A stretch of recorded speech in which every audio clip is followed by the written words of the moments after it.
conciencia, junto con los órdenes del amor, son dos de las grandes aportaciones que Bert Hellinger ha hecho a las constelaciones familiares. En este módulo, uno de los ejercicios básicos que tenemos que hacer es colocarnos frente a nuestros distintos niveles de conciencia. Cada uno nos llevará a una parte de nuestra familia de origen. El primer paso que tenemos que hacer es mirar a nuestros ancestros.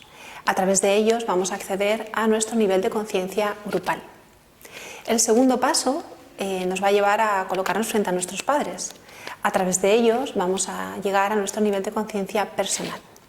Finalmente, colocada frente a mí misma, voy a ver mi nivel de conciencia espiritual. Una vez realizados estos pasos, voy a poder ir, si es que puedo hacerlo, a mi vida y mi destino. ¿Cómo estoy colocada frente a ello? ¿Sé hacia dónde tengo que ir? ¿Sé lo que tengo que hacer?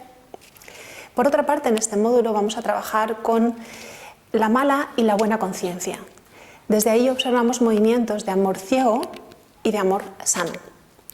Otro de los aspectos que vamos a revisar en este módulo es el genograma. A través del análisis transaccional vamos a observar cómo está compuesta nuestra familia, al menos hasta donde yo conozco de mi familia.